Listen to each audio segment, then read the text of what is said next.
El arte es un espacio imprescindible para que podamos volver a hacer ese lugar a la imaginación de poder trazar alternativas de presente y de futuro que nos permitan no terminar todos bajo los escombros. Eso es una de las cosas más potentes y políticas que puede tener el arte, descubrir un mundo propio, hablar una lengua propia. Y lo que pasa con el arte es que no es fácil, no está masticado. La crisis del arte contemporáneo también se puede pensar como una cosa es resistir también a un mundo donde todo está muy fácil, muy digerido. Hola, ¿qué tal? Yo soy Ana Luisa González y esto es El Rayón, un podcast donde hablamos de arte contemporáneo con artistas y otros agentes culturales para comprender nuestro tiempo. Antes de empezar este episodio, les quiero contar que este capítulo fue gracias al patrocinio de la Feria Internacional de Arte de Bogotá, ARBO. Acaba de empezar la Feria Internacional de Arte de Bogotá. Vamos a conversar sobre eso, sobre Arte Cámara, que es un espacio dedicado a artistas emergentes y encuentros, una programación académica de la feria que trae conversaciones con agentes del arte local e internacional. Invitamos hoy a dos curadores, Carolina Cerón y Juan Canela, para hablar de las miradas curatoriales que imaginan y proponen formas que se resisten a la crisis y de los lenguajes artísticos que especulan sobre el futuro. Hoy estamos con Juan Canela, curador y escritor español. Actualmente es el curador jefe del Museo de Arte Contemporáneo de Panamá y este año es el encargado de la sección Encuentros de ARBO. También está Carolina Cerón, curadora colombiana, autora de varios libros y directora del Departamento de Arte de la Universidad de los Andes, y este año hizo la curaduría de Arte Cámara para ARBO 2025. ¿Cómo están? Bienvenidos Juan y Carolina. Gracias, Ana, un gusto. Quiero empezar por todas las ideas que moldearon la curaduría tanto de la franja de encuentros como la sección de Arte Cámara. No sé, Juan, si quieres contarnos que este año estás encargado de la programación de encuentros, que nos cuentes qué es lo que propones allí en estas conversaciones.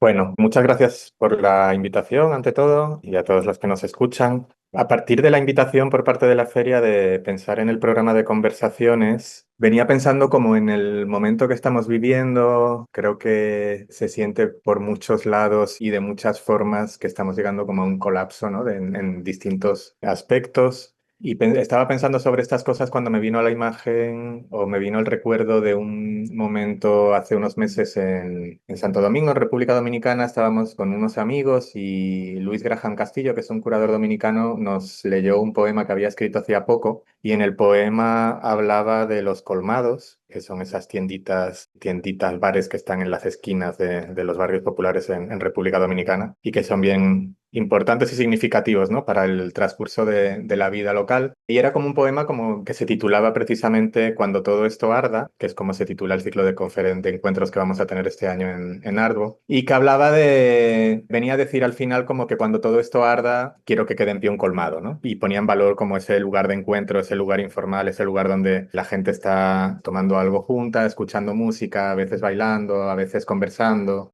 Y eso me hizo pensar como en algo que vengo también pensando ya hace tiempo y es cómo las estructuras, las formas de estar juntas y juntos, las instituciones que nos abrigan cada vez les está costando más ser útiles ante este colapso del que hablábamos, ¿no? Entonces, bueno, por ahí empecé a invitar a distintas personas que trabajan en instituciones, en proyectos, curadores, algunos artistas, a que conversáramos sobre ciertos temas que tienen que ver sobre eso, cómo sobrevivimos a este momento que nos viene. Entonces, como les decía, el programa de encuentros de este año se titula Cuando todo esto arda, imaginando estructuras, ritmos y formas comunes para resistir el colapso. Y ahí, bueno, hay 4 conversaciones, van a ser el viernes y el sábado. Hay una conversación que gira más en torno a cómo pensar, repensar o transformar las instituciones del arte o cómo deberían ser o cómo podrían ser o cómo podemos imaginar espacios donde el arte ocurra que quizás sean más coherentes, más consecuentes, más amables con las prácticas que hacemos y que hacen los artistas sobre todo. Una segunda que tiene que ver más con pensar espacios educativos, espacios pedagógicos, espacios de aprendizaje en común. Una tercera que tiene más que ver con cómo poder seguir o cómo generar y articular espacios de resistencia y de crítica, sobre todo en estos momentos también donde está siendo difícil alzar la voz en determinadas circunstancias o decir cosas en determinados momentos ante determinados hechos. Y un cuarto encuentro que de alguna forma trata de pensar cómo podemos imaginar futuros por venir, cómo podemos volver a poner o volver a trabajar alrededor de algún tipo de pensamiento utópico para volver a pensar o poder volver a imaginar formas alternativas de estar en el mundo, ¿no? Esta idea de que tanto se ha repetido en los últimos años de que es más fácil imaginar el fin del capitalismo que el fin del mundo que el fin del capitalismo, ¿no? Parece que hasta nos han quitado la capacidad de imaginar otras formas posibles de estar y bueno, esta cuarta conversación va un poco sobre eso. Bueno, ya que nos hablas de los contenidos de cada una de las conferencias y los invitados, vamos a hablar más de eso más adelante, pero está también pues Carolina, tú eres curadora y este año eres la encargada de Arte Cámara, un espacio de circulación para artistas emergentes que busca abrirles un espacio en el mercado del arte. Entonces sí, yo te quería preguntar cuál es la idea de tu curaduría para esta exposición. Gracias, Ana, por la invitación. Primero, chévere contar acá cómo de qué se trata esto.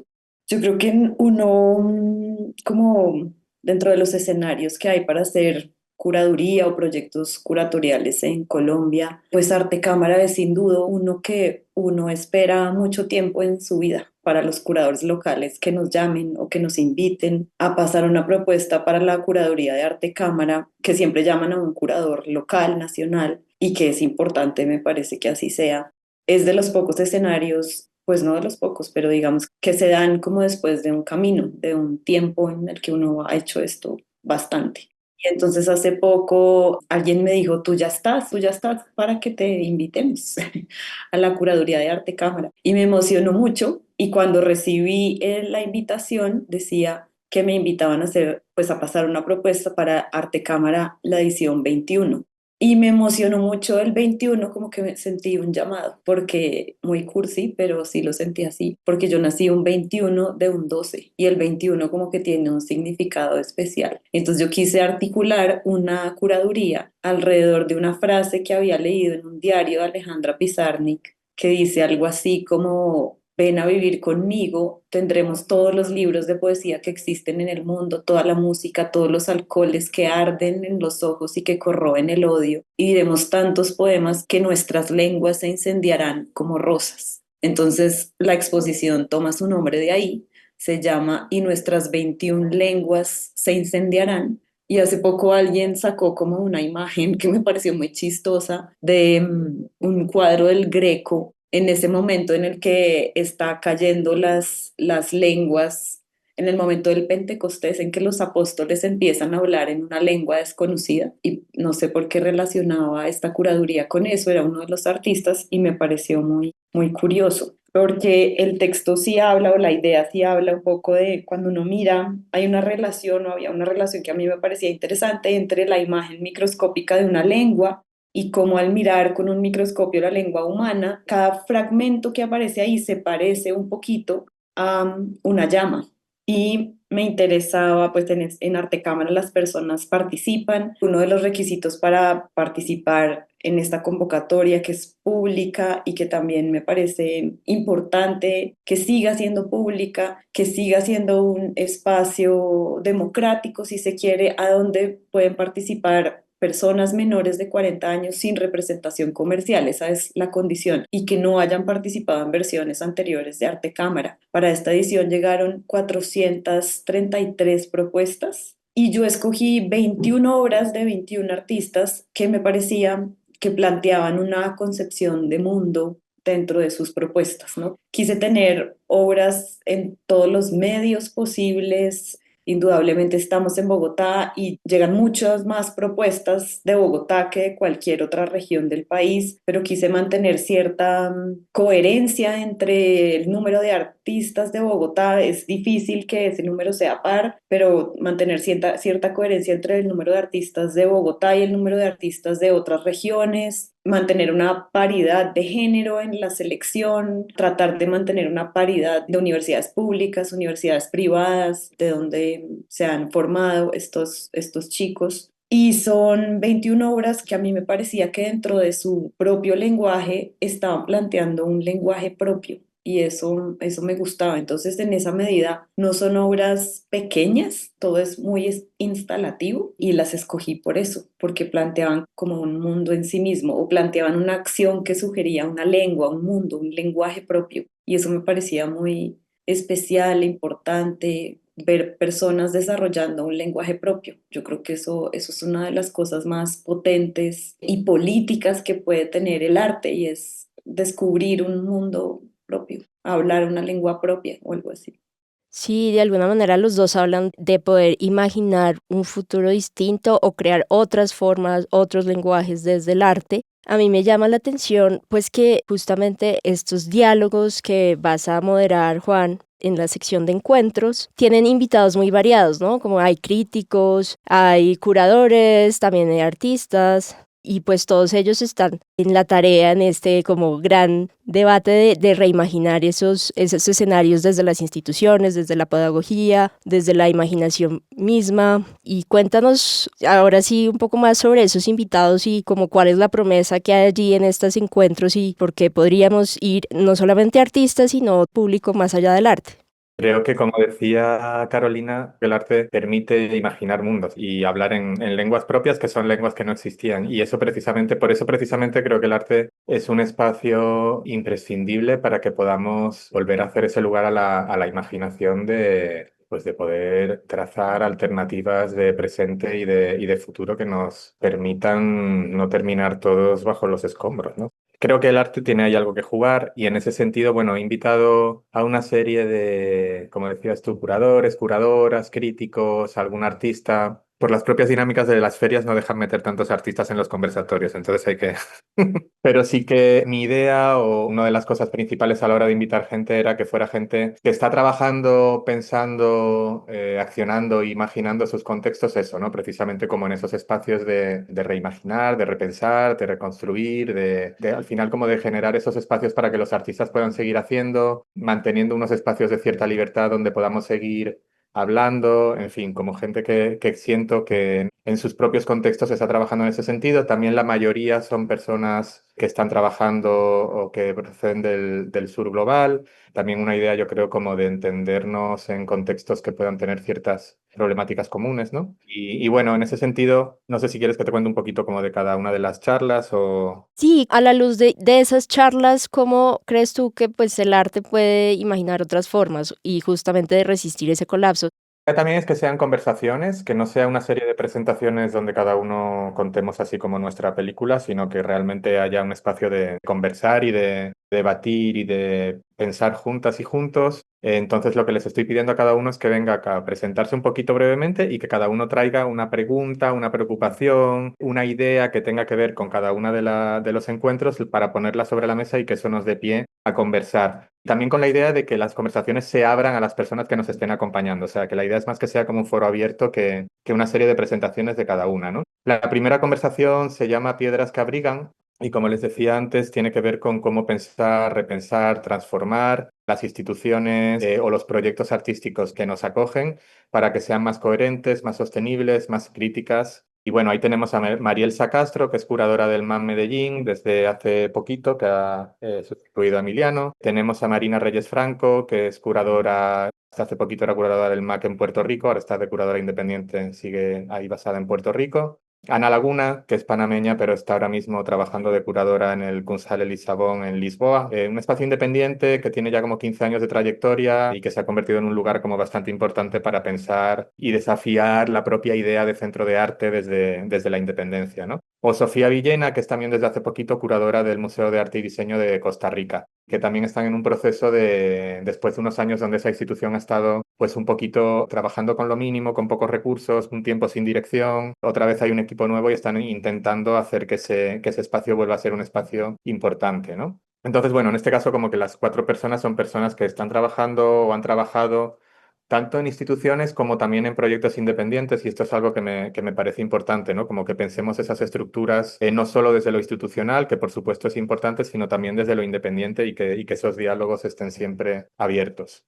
El segundo encuentro se llama Aprendiendo entre las ruinas y es el que les decía que tiene que ver más con espacios de formación, espacios educativos, pedagogía y cómo podemos imaginar esos espacios en nuestros contextos. Creo que son, en muchos contextos, tenemos como unas urgencias grandes de poder armar y de poder generar estos espacios de aprendizaje desde el arte o para el arte.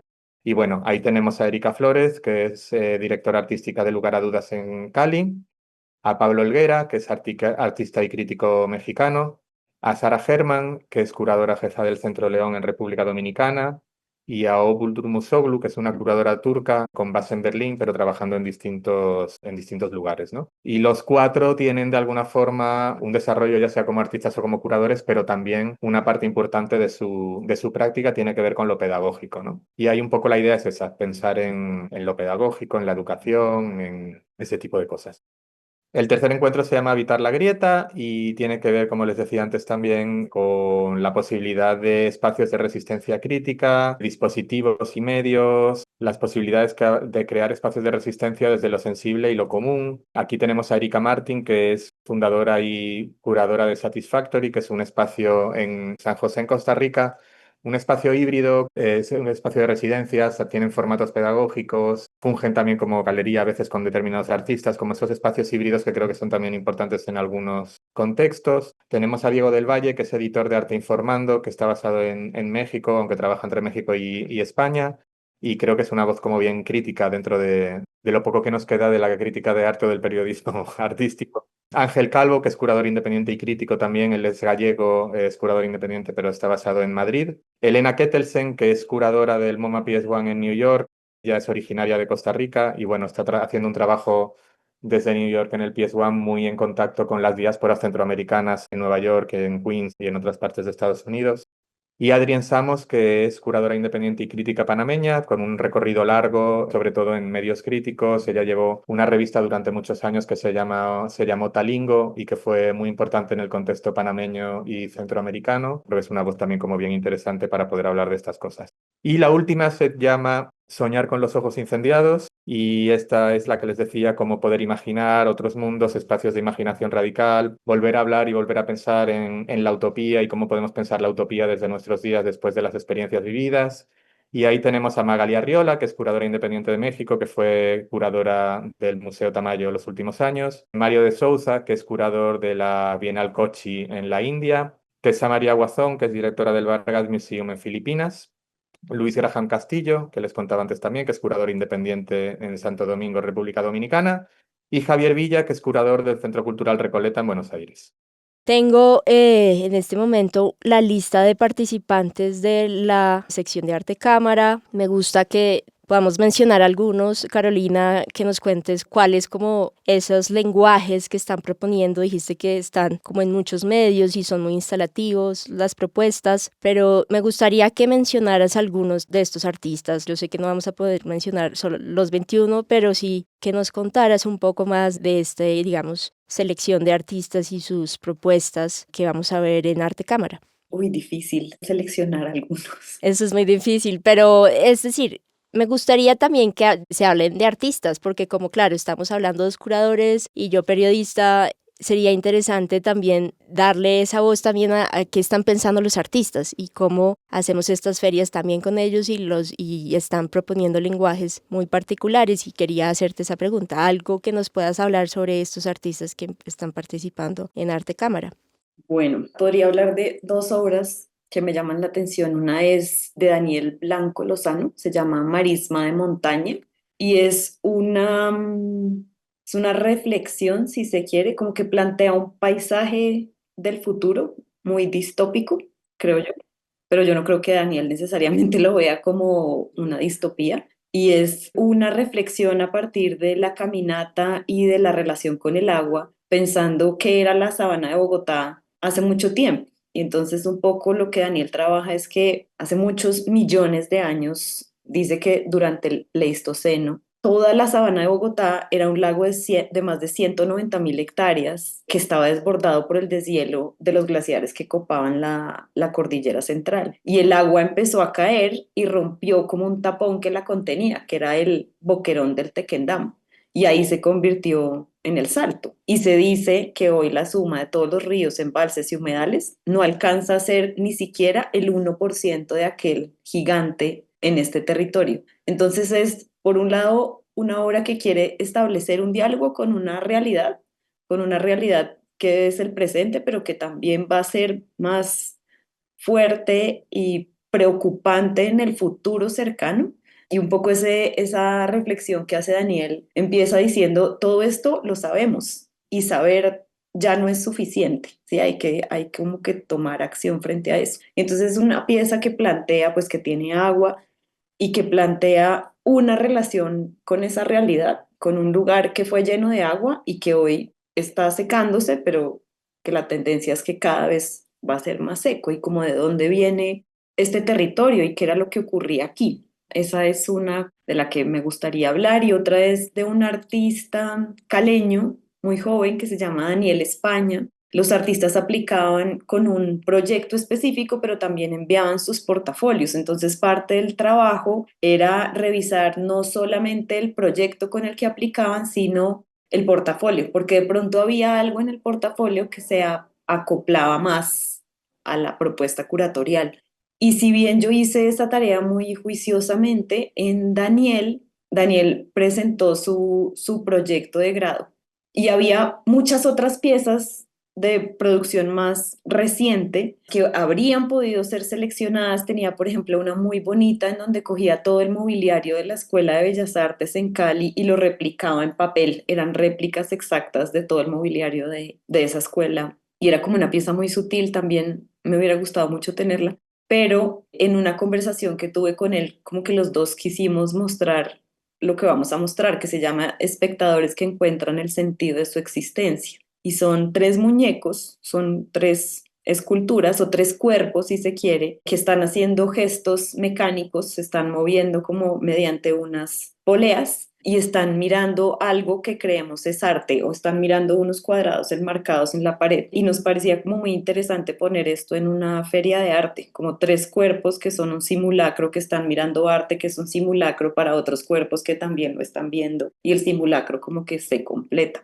Otra cosa que podría mencionar es que las fichas técnicas o la escritura de las fichas técnicas no es una escritura necesariamente descriptiva o que vaya a poner al espectador en una situación como de ser una muleta de comprensión para la obra de arte, sino que la va a complejizar aún más. Entonces las fichas técnicas son todas como una especie de cuentos o de textos, de cuentos curatoriales, como si fueran un destello fugaz, como una cosa que entra y simplemente me completa el enigma que me está presentando ese mundo, o me lo pone en crisis, pero no son textos necesariamente descriptivos. Y eso me gusta mucho porque me gusta mucho incorporar otras formas de contar, de narrar, de percibir, en esas muletas que son los textos en una exposición, ¿no? Como siempre me pregunto, ¿qué papel juegan? ¿Qué otra cosa puede ser un texto curatorial? Si puede ser una canción, si puede ser un poema, ¿qué otra figura narrativa o en qué otras maneras de narrar se puede anclar que no necesariamente expliquen una obra de arte, sino que la potencien o que la lleven a otros lugares, que le den la luz de la metáfora, por así decirlo? Eso es algo que van a encontrar allí. Ustedes dos son también, han explorado con la escritura y eso me parece pues muy chévere que estén hoy aquí en esta conversación porque pues Juan, iniciaste con una anécdota de alguien que contó como un poema sobre estas tiendas que resisten al colapso y cómo entonces la literatura o la poesía se filtra a la hora de concebir también estas curadurías y reflexionar más de forma expandida también las prácticas artísticas. ¿Tú qué nos puedes contar también alrededor sobre esas formas de aglutinar o de curar con la escritura también el arte? Sí, me encanta lo que decías, Carolina, porque en algunas ocasiones también como que he tratado de experimentar por ese lado, ¿no? Y creo que muchas veces desde la curaduría o desde las instituciones o desde los espacios artísticos como que terminamos replicando unas formas de escritura y de mediación que muchas veces se podrían aprovechar muchísimo más experimentando, ¿no? Y la escritura es práctica súper rica que nos permite muchas cosas y como decía Carolina, pues un texto puede ser una canción o un poema o un texto biográfico o un cuento o un relato ficcionado, ¿no? Y todo eso puede estar en diálogo con las obras, como decía, potenciarlas, complejizarlas, llevarlas a otros lugares, hacer que se vean o que se lean con otros ojos. Yo creo que también muchas veces pecamos de esto de pensar que el público no sabe, y eso es por las dos partes, ¿no? Tanto por el que viene a ver las obras o la exposición o lo que sea que vienen a ver, como por nosotros de pensar que el que viene no sabe y que entonces si no sabe se va. Para mí es una lucha constante, obviamente vas cambiando, depende de dónde estés y hay lugares donde puedes tener más abertura a estas cosas. Y cuando estás en la institución a veces cuesta más porque hay como esta idea de que tienes que ser accesible y obviamente tienes luego también como toda la complejidad de tratar de que la gente venga. Y sí que es verdad que en la gente, en el público, en las audiencias en general, hay una cosa de que si no entienden, entonces parece que no es para ellos. Y para mí lo que tendríamos que tratar es de ver cómo poder hacerle entender a la gente de que si no entienden no pasa nada, que aquí no hay nada que entender, sino todo lo contrario, ¿no? Cuantas más preguntas te lleves, mejor. Pero claro, eso es complejo porque sí que es verdad que hay veces que la gente se frustra. Entonces, para mí es siempre como un tira y afloja entre, obviamente, y me encanta experimentar con la escritura. Por ejemplo, la Bienal País que curé en Guatemala hace un par de años tenía que ver también mucho con la poesía y con las distintas lenguas. Guatemala es un país con una cantidad de lenguas indígenas impresionante. Entonces, con eso hicimos un proyecto que tenía muchísimo que ver con la idea de las lenguas, de las distintas lenguas maternas de los artistas que participaban y también con la poesía y con muchos artistas de los que invitábamos. Sus prácticas eran prácticas artísticas y también prácticas poéticas o de escritura muchas veces. Y en el catálogo de Sabinal, por ejemplo, en vez de escribir ensayos, escribimos poemas. Pues yo creo que hay un montón de cosas que se pueden hacer con el lenguaje, digo, como con todo con lo que trabajamos, ¿no? Pero como que muchas veces tenemos que tratar de salir es un poco salir de lo que se supone que tienes eso, la ficha. La ficha se supone que tiene que que describir la obra o que ponérselo fácil al que lo lee para que tenga algunas pistas de, bueno, y por qué, que también podría ser cualquier otra cosa, ¿no? Ya que están hablando un poco como sobre ese rol de curador y de mediación con el público, ustedes como curadores, o sea, en su rol de curadores, ¿están pensando en cómo mediar públicos o cómo llegar a audiencias más allá del nicho? O sea, esta pregunta viene como a colación de este tema sobre las fichas, de poner o no poner. Es una pregunta muy interesante y también muy difícil, porque yo creo que parte de como de este momento en el que vivimos, como esta oscuridad y destello al mismo tiempo, como esta cosa es que me estaba acordando que en una clase pongo a mis estudiantes a leer un texto de Agamben que se llama ¿Qué es lo contemporáneo? Y Ujú. dice como que leer el presente es leer la oscuridad, pero también la luz en esa oscuridad. ¿Cómo puede uno ver como las dos cosas para no también sucumbir ante la tristeza y el desastre, ¿no? Que podemos leer en este mundo? Pero también creo que culturalmente los objetos culturales, ¿no? Llámese Instagram, las redes sociales, Netflix, la manera en la que nos acercamos a eso, todo está muy resuelto, todo está está todo muy masticado, ¿no? Entonces uno ve una película, por ejemplo, en Netflix o lo que sea, como en el campo cultural mainstream o lo que vemos todos o lo que está en todas partes, y es fácil, es una digestión fácil. Y lo que pasa con el arte es que no es fácil, no está masticado. Se podría pensar que el texto curatorial o la ficha técnica son esas cosas como que ayudan a digerir, hacen un poquitico la fermentación del entendimiento pero a veces el arte o la crisis del arte contemporáneo también se puede pensar como una cosa es resistir también a un mundo donde todo está muy fácil, muy digerido, la narrativa se entiende así, se construye como en tal cosa más tal cosa es igual a esto y listo, no hay nada más que pensar frente a eso. Y creo que lo complejo para hablar a un espectro amplio de audiencias en un país como el nuestro es precisamente encontrar o darse cuenta que el arte es un lugar donde,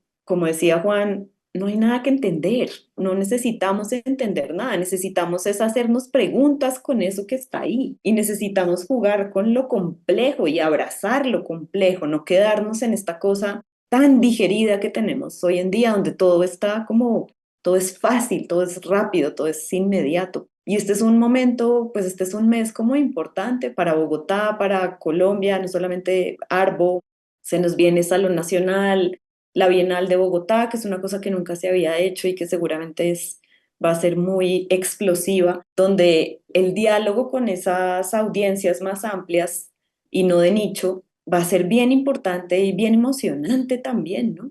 Sí, yo totalmente de acuerdo con lo que decía Carolina. Creo que lo que nos toca es proteger esa complejidad, como resistir ante las presiones que tenemos todo el tiempo de eso, de llevar las cosas a como terminan de ser hegemónicas en el mundo, que es esa digestión rápida, de que todo hay que entenderlo, de que todo tiene que ser, ¿no? Como a un vistazo ya tienes que saberlo y si no lo sabes te frustras, 3 minutos de atención y después ya no puedes leer más. Y creo que el arte es uno de esos lugares donde tenemos que resistir y para mí dentro de los espacios donde trabajo es hacer ver y entender también a las personas que al final tienen como que tomar decisiones, apoyarnos, darnos la plata, lo que sea, que esa complejidad es inherente al arte y si no tenemos esa complejidad, esto va a ser otra cosa. Claro, como curadores, a mí, por ejemplo, aquí en el museo sí que me toca pensar en públicos, hay que traer más audiencias. Realmente, pues en Panamá y los países de Centroamérica son contextos donde cuesta todavía que la gente vaya al museo. Entonces hay que trabajar en pensar cómo generar esas interlocuciones y esos diálogos, pero sin que para eso hagamos un espacio donde, o sea,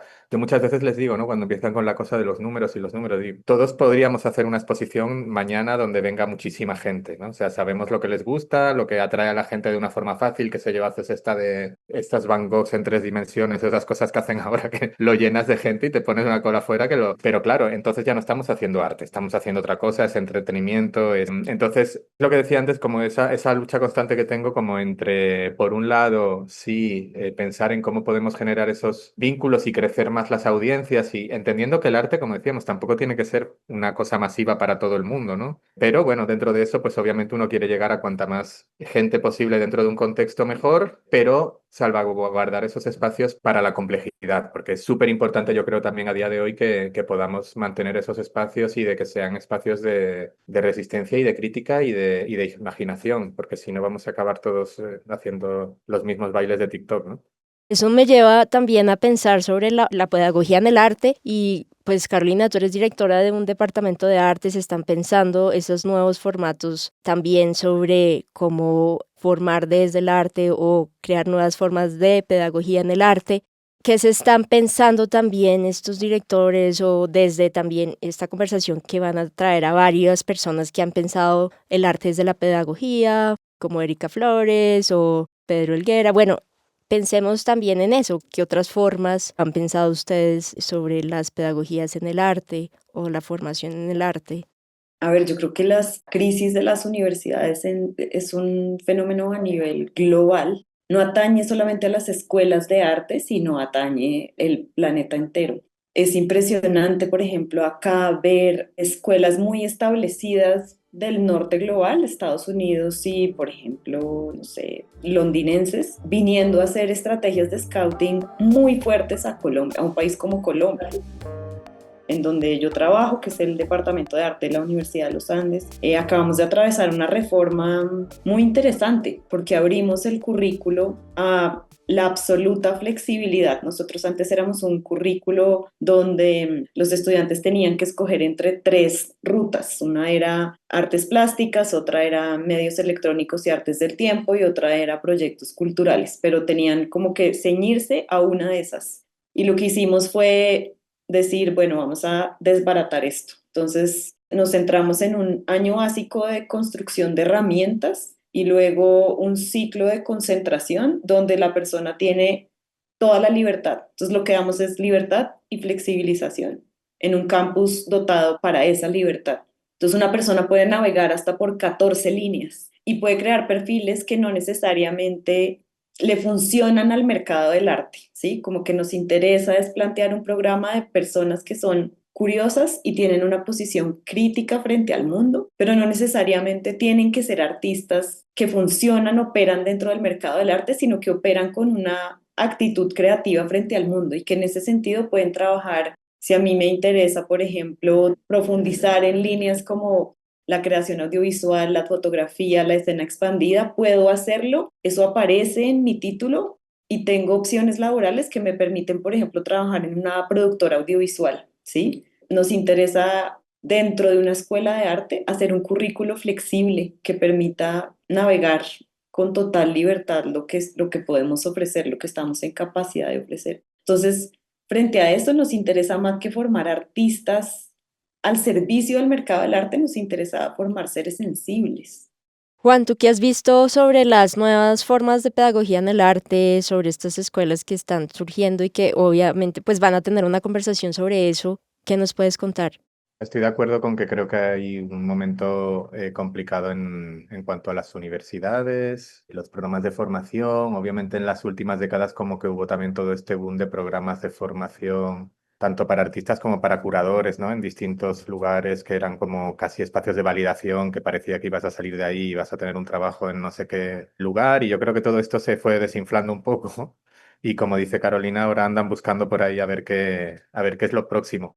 Creo que hay un problema global y a la vez creo que hay contextos como muy distintos, ¿no? Acá en Panamá, por ejemplo, pues la educación artística es prácticamente inexistente. Hay una carrera en la Universidad de Panamá, que es la Universidad Pública de Bellas Artes, muy anclada todavía en una forma de entender el arte de otro momento y de otra época, y pocos espacios de formación artística, formación curatorial y como simplemente donde uno puede sensibilizarse para la vida desde esos lugares. En ese sentido, desde el museo vamos haciendo varias cosas dentro de nuestras posibilidades. Ahora acabamos de empezar un curso de formación curatorial que arrancó en septiembre y va a estar funcionando hasta enero y que son un grupo de 12 personas que, bueno, van a estar dando distintos módulos. La idea también de formar en curaduría es pensar que esas personas después no simplemente pensar en curaduría como uno que hace exposiciones, sino pensar también como la capacidad de generar infraestructura o espacios de trabajo o dinámicas que puede tener las prácticas curatoriales y después esas personas pues pueden abrir un espacio independiente o pueden generar un colectivo o pueden abrir una galería o pueden articular algún tipo de proyecto, ¿no? Entonces con esa idea es que hemos empezado este curso entendiendo mucho el contexto en el que estamos y que hace falta también como mucha, digamos, articulación para que puedan ir apareciendo más otros espacios, ¿no?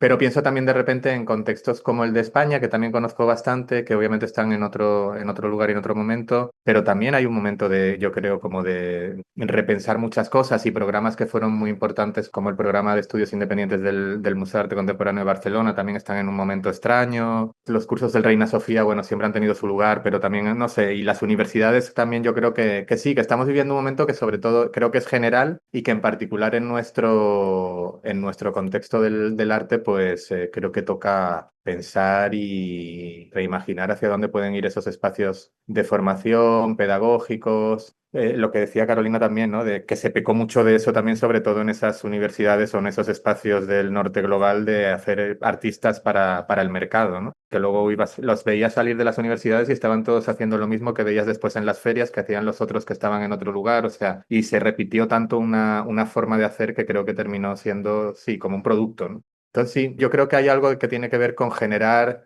espacios de críticos y sensibles y muy arraigados en el lugar en el que están, ¿no? Al final yo creo que es importante entender los contextos y entender las particularidades de cada contexto y que los proyectos pedagógicos estén ahí bien anclados y eso es lo que los va a hacer también como especiales y particulares, ¿no? Hay una pregunta relacionada más con el papel del curador en las ferias. Hoy en día, pues hablamos de ferias de arte, Arbo. Este año tiene varias curadores y curadoras, entre ellos ustedes dos. ¿Cómo entienden su rol como curador en relación a la feria?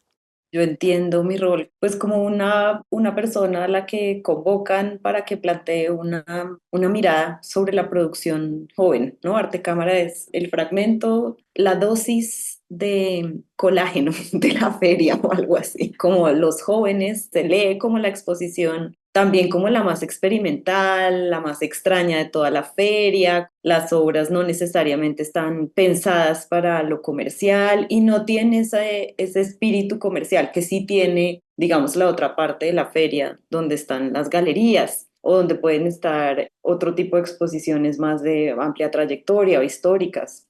Entonces, sí, como que veo ese rol como alguien que llaman para, pues que tiene un contacto con la escena joven, por también trabajo con muchos chicos jóvenes y construye una mirada sobre eso también. También es una apuesta, porque es la exposición más experimental de la que se puede dar permiso la feria, porque claro, las ferias tienen que responder pues al mercado y tienen que tener este espacio que es muy estandarizado para la muestra de las galerías, para lo comercial. Pero también es interesante una feria que le apueste a esa exposición que se sale un poquito de lo tradicional y que se sale un poco del mercado.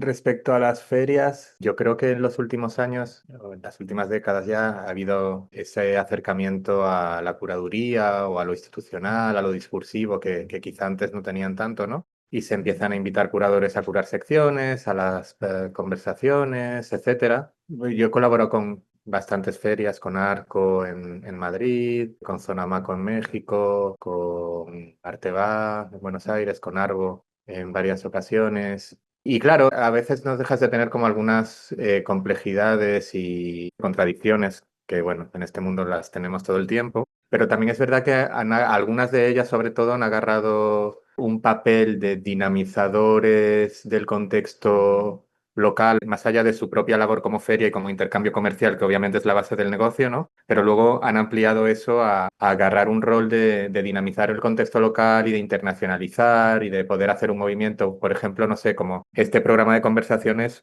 Realmente es un lujo que te den como la capacidad de poder invitar a todas esas personas de todo el mundo, son como 25 personas del lugar que quieras y que vengan con los gastos cubiertos y poder tener también unas conversaciones que he podido decidir completamente los temas y eso creo que también es como de agradecer, porque bueno, hay veces que sí que las conversaciones en las ferias tienes que meter más unas cosas o no tocar tanto, o tanto otras o tratar de traer más coleccionistas. Y en este caso, la verdad que Arba me dio total libertad para tratar los temas que queríamos tratar y de traer a quien quisiera traer. Pero creo que eso es una parte importante también y que de repente estamos teniendo esas conversaciones ahí que creo que son importantes para ciertas cosas dentro del contexto arte en general y las estamos pudiendo tener dentro de una feria porque quizá al final son los que tienen o unos de los que tienen la capacidad de poder mover ese tipo de logística, ¿no? Y más allá de eso, cuando me ha tocado también trabajar curando las secciones, que es una cosa distinta, y ahí, bueno, pues te toca, obviamente, trabajar con los artistas, pero también trabajar con las galerías, entender también el papel de las galerías, que, bueno, yo sí que creo que las galerías que trabajan bien y que trabajan de forma seria y apoyan a sus artistas y entienden cómo tienen que comprometerse para que los artistas puedan seguir haciendo y respetar los ritmos y los tiempos de la creación, etcétera, creo que son agentes muy importantes, ¿no? Quizá lo que pasa es que hay muchas galerías que no funcionan así, pero entonces en ese caso sí que me ha interesado mucho el trabajar con ferias para poder conocer también esos proyectos o gente que está repensando el propio modelo de galería y tratando de imaginar cómo trabajar con los artistas de formas coherentes y sinceras y también aprovechar para de repente meter en ciertos espacios quizá como de mercado, de visibilidad o de a artistas o a proyectos que no tienen tantas posibilidades, ¿no? Entonces yo casi siempre que he trabajado con ferias me lo he tomado así, como bueno, ¿qué puedo hacer aquí desde aquí para de repente traer este proyecto, qué sé yo, de... Ahora estoy en diciembre, estoy curando una sección en una feria en Miami. Es un proyecto de unos chicos jóvenes en Honduras que están trabajando desde hace unos años de una forma como muy particular, con artistas jóvenes hondureños. Bueno, pues vamos a tratar de agarrar esto y darles espacio, ¿no? Entonces yo siempre me lo he tomado así, también entendiendo que muchas veces es complejo porque hay ferias pues que la apuesta que tienen que hacer las galerías es grande, que hay unos fondos que hay que meter ahí, que se están tomando un riesgo. Te ponen en una posición como curador a veces en la que no estamos tan acostumbrados y que hay que ser conscientes también, ¿no? De que estás jugando o estás trabajando en un ámbito distinto, que al final todos estamos más o menos dentro de la misma rueda y que obviamente que mostremos al artista en el museo va a hacer que si el artista trabaja con una galería su precio termine subiendo, o sea que todos somos parte de lo mismo, pero ahí estamos ya como en el mercado mismo, ¿no? Y creo que sí, como que por una parte me gusta mucho porque me permite trabajar de una forma distinta con artistas y, como decía, con galerías y proyectos que me parecen interesantes y al mismo tiempo creo que siempre hay que tener un cuidado extra para entender que estás en ese contexto y que las galerías o los artistas quizás están tomando unos riesgos que hay que tener en cuenta como curador, ¿no? Ya que nos hablas como de ese rol de dinamizador de la escena del arte local, no solamente internacional y del mercado, ¿ustedes se imaginan otro tipo de modelo de feria o cómo podrían imaginarse ustedes otras formas de ferias del arte que estén un poco en respuesta a esta crisis donde hemos hablado pues hoy un poco de cómo repensar los espacios, las instituciones, desde la pedagogía en el arte, etcétera? ¿Cómo ven ustedes esas otras formas de ferias del arte? Es una gran pregunta porque realmente el mercado está en crisis desde hace mucho rato. Ahora ya no solo las galerías pequeñas y medianas cierran, que esto pasaba siempre, sino que las grandes galerías están cerrando también. El sistema de ferias es insostenible, realmente insostenible. Los precios son desorbitados y era un sistema que ya solamente les estaba funcionando realmente a las grandes galerías. Y yo creo que las ferias llevan tiempo tratando de repensarse. Bueno, de hecho, Arbo se hizo más pequeñita, trató de recogerse más. Esto ha pasado en otras ferias también en el mundo. Y yo creo que sí que hay que pensar otras cosas. Ahí, mira, desde pensar otro tipo de proyectos más pequeños que funcionen en distintos espacios, intercambios de galerías, generar otro tipo de intercambios entre galerías de distintas ciudades. Hasta el otro día hablaba con un amigo que tiene un proyecto muy chiquitito, especie de proyecto de artista y galería, y trabaja con artistas gallegos en un pueblito de la costa gallega en España, y me decía, no, no, yo no voy a ferias ni pienso ir a ferias. Yo lo que me gastaría en una feria, o en dos o en tres, lo meto cada año en una bolsa y con ese dinero voy invitando a curadores y a directores y a coleccionistas a que vengan aquí al pueblo. Los tengo 2 días aquí, les doy de comer, los llevo para aquí para allá y les estoy hablando de mis artistas sin parar. Y los tengo para mí solo. En ese sentido, Carolina, tú desde el ámbito de la pedagogía, obviamente, ¿cómo imaginas otras ferias o otros modelos de feria? Creo, por ejemplo, en un país como el nuestro, que las ferias existen desde los 90s, 80s, y a medida que fue pasando el tiempo se fue posicionando la feria de la Cámara de Comercio de Bogotá, que es una figura mixta, que no necesariamente opera así en el resto del mundo, que las cámaras de comercio tengan una apuesta, un programa cultural y que se traduzca en ferias, porque no es solamente la feria de arte, sino la feria de moda, la feria de la música, la feria audiovisual. Es decir, creo que sí pues sí, la crisis está en todas partes. En Bogotá estamos viendo el cierre de galerías, está sucediendo con mucho ímpetu. Cuando uno mira la historia de las galerías, que yo la he mirado desde el 40, sí fue el 40, ¿no? El 40 al 2018 en esa investigación, cuando entrevistábamos directores de galerías, les hacíamos una pregunta muy rara y era, ¿cómo te imaginas la muerte? Y era una pregunta muy chocante porque ninguna galería, ningún espacio de esta naturaleza se imagina la muerte. Y yo sí creo que la muerte en un proyecto cultural hay que imaginarla también. Hay que imaginar como un yogur, ¿no? ¿Cuál va a ser la fecha de vencimiento de este proyecto? Porque tiene que haber otras formas de operar. Las galerías en este momento les cae a la yugular sostener un arriendo, pero además tener que ir a 3, 4, 5 ferias al año, que cuánto cuesta, pero además tener que soportar dinero para hacer producción para sus artistas. Cada exposición significa una inversión de dinero muy grande y el retorno no está dando, la venta de obras no está siendo suficiente para mantener toda esa infraestructura. Entonces, lo que dice Juan es muy cierto, esto es un sistema insostenible. En algún momento en Bogotá se hicieron ferias paralelas, otras ferias que operaban, digamos, de maneras distintas, no necesariamente mejor ni peor, pero cuando uno lo piensa, ¿qué hace en este momento la Feria de Arbo de Bogotá? Es muy importante en el mundo del arte. En este momento está como en medio de un boom gigante porque está la Bienal de Bogotá y hay un montón de cosas pasando en todo el país, pero cuando eso no sucede, la feria sí es el momento del año donde todo el nicho del arte se moviliza. Todos corremos como gallinas con afán, no sabemos a dónde, pero algo, ¿no? Algo está pasando. Y es esta cosa que uno habla con mucha gente. Resulta que cuando no haces parte de, no tienes una exposición o no haces parte de, entonces es esa sensación de que no existes. Y también están surgiendo, si uno lo piensa, lo que hace Arbo en Bogotá o lo que logra es encontrar una manera, hacer que la gente se encuentre en torno a. Y eso se puede pensar, está muy bien que lo piense la Cámara de Comercio desde el comercio del arte, pero eso también se puede pensar de muchas otras maneras. Si se trata es de construir y cómo construimos espacios menos hostiles, menos de competencia y espacios más amables para estar juntos, para mostrar, para que los artistas y los curadores mostremos lo que hacemos, ¿no? Si se trata de eso, si es una fiesta alrededor de, ven y te muestro lo que yo hago con mi existencia, pues tiene que haber otras formas de pensarse esa fiesta, ¿no? De construir ese fuego y de mantenerlo por un tiempito y después volverlo a desbaratar y después volverlo a construir y pensar esos ciclos de vida y muerte que tiene todo. Buscar esos lugares menos de competencia, eso me gusta, y de espacios de encuentro.